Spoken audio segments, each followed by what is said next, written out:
اور ان کا وجود میں اپنے لیے سمجھوں کہ میرے لیے اللہ عز و جل کی طرف سے کہنے کے ایک تحفہ تھا۔ نبی پاک صلی اللہ علیہ وسلم کی بارگاہ میں عرض کی گئی آقا کہ ایک شخص مطلب کون سا شخص سب سے بہتر ہے؟ فرمایا کہ جس کی عمر طویل ہو اور عمل اچھا ہو۔ اور عرض کی گئی آقا کہ سب سے برا شخص کون سا؟ فرمایا کہ جس کی عمر طویل ہو اور عمل برا ہو۔ بڑھاپا یہ بھی اللہ عز و جل کی بہت بڑی عطا ہے اگر اس بندے کا عمل اچھا ہو۔ بڑھاپا، سفید بال ایسے ہیں کہ اللہ بھی ان سے حیا کرتا ہے۔ جس گھر میں کوئی بزرگ ہوتا ہے رب کی رحمتوں کا اس گھر پر نزول ہوتا ہے۔ بزرگ ان کی شخصیت جہاں پر وہ کسی کے بھائی تھے، کسی کے بیٹے تھے، وہاں سب سے زیادہ ان کی اہمیت ان کی اولاد کے لیے تھی۔ ایک باپ کا درجہ رکھتے تھے۔ شریعت اسلامیہ میں 3 لوگوں کو باپ کہنے کا جواز ہے۔ اپنے سگے والد کو آپ باپ کہہ سکتے ہیں، اپنے چچا کو آپ باپ کہہ سکتے ہیں، اور اپنے سسر کو بھی باپ کہہ سکتے ہیں۔ بزرگ جو تھے حاجی صاحب، ظاہر ان کی اولاد موجود ہے، ایک باپ تھے، اور باپ کا مقام اتنا بڑا کہ فرمایا کہ باپ کی رضا میں رب کی رضا ہے۔ باپ راضی ہے تو اللہ راضی۔ سرکار نے ارشاد فرمایا کہ جنت کا مین دروازہ تمہارا باپ۔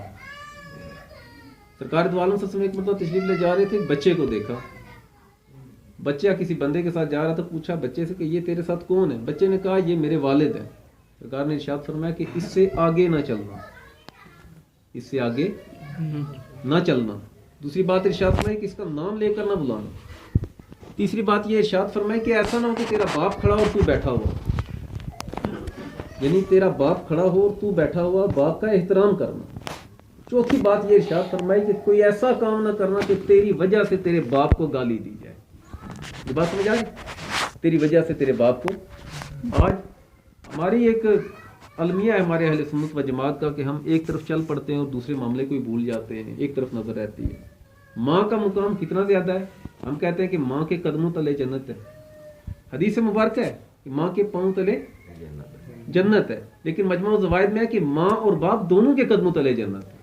آقا نے ارشاد میں تمہارے لیے جنت بھی ہے، تمہارے لیے دوزخ بھی ہے۔ جس نے ان کی خدمت کی گویا راہ خدا میں جہاد کیا۔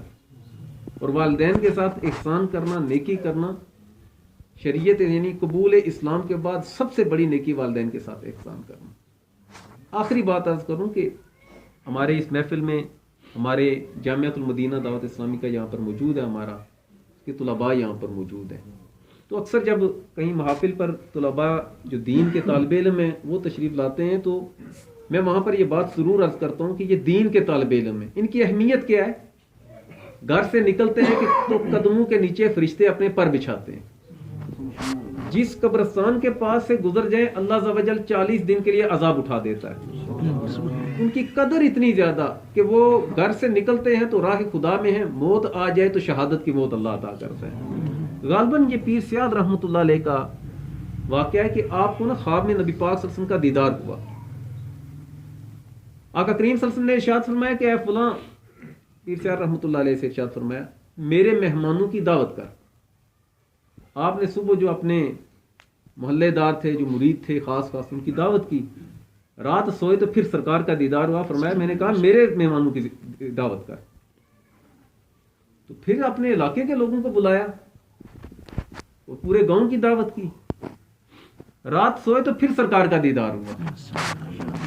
آقا نے ارشاد فرمایا میں نے ارشاد فرمایا کہ میرے مہمانوں کی دعوت کر۔ عرض کی آقا میں عاجز ہوں سمجھنے سے۔ ارشاد فرمائیے مہمان کون سے ہیں؟ فرمایا تیرے مدرسے کے طالب علم میرے مہمان ہیں۔ سبحان اللہ۔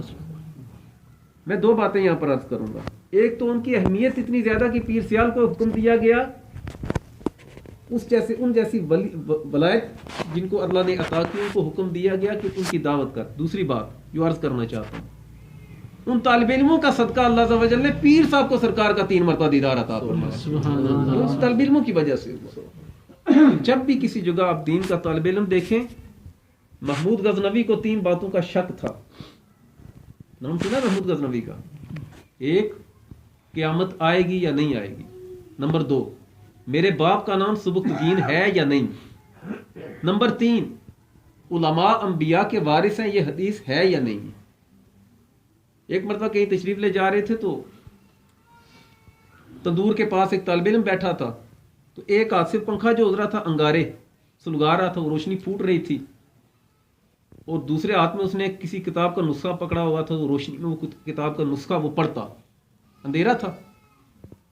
تو محمود غزنوی گزر رہے تھے، تو ساتھ ایک مشال بردار تھا، اس کے ہاتھ میں سونے کی مشال تھی، اپنا جو محافظ تھا اس نے کہا یہ سونے کی مشال نہ اس طالب علم کو دے دو، تو یہ بیچ کر جو اپنے اخراجات پورے کرے گا.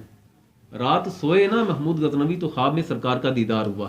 سبحان اللہ. آپ کے ذہن میں سوال تھے کہ میرے باپ کا نام سبکتگین ہے یا نہیں. دوسرا سوال تھا کہ علماء انبیاء کے وارث ہیں یا نہیں. تیسرا سوال تھا کہ قیامت آئے گی یا نہیں. آقا نے ارشاد فرمایا اے سبکتگین کے بیٹے، جیسے تو نے میرے وارث کی عزت کی نا، اللہ قیامت کے دن تیری عزت میں اضافہ فرمائے گا.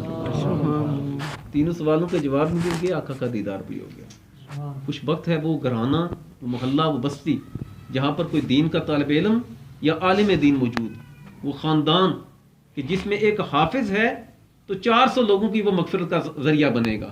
اس کے والدین کو ایسا تاج پہنایا جائے گا جس کی روشنی مشرق و مغرب میں ہے. اور خوش نصیب ہے وہ گھرانہ اس حافظ سے بھی اوپر کہ جس گھرانے کو اللہ عز و جل، جس بستی کو اللہ عز و جل، جس محلے کو اللہ عز و جل ایک عالم عطا فرمائے. ایسی ہستی کہ گھر میں سویا بھی ہوا ہو، مچھلیاں پانی کے اندر اور چمٹیاں اپنے سوراخوں بلوں کے اندر اس عالم کے لیے دعا کرتی ہیں.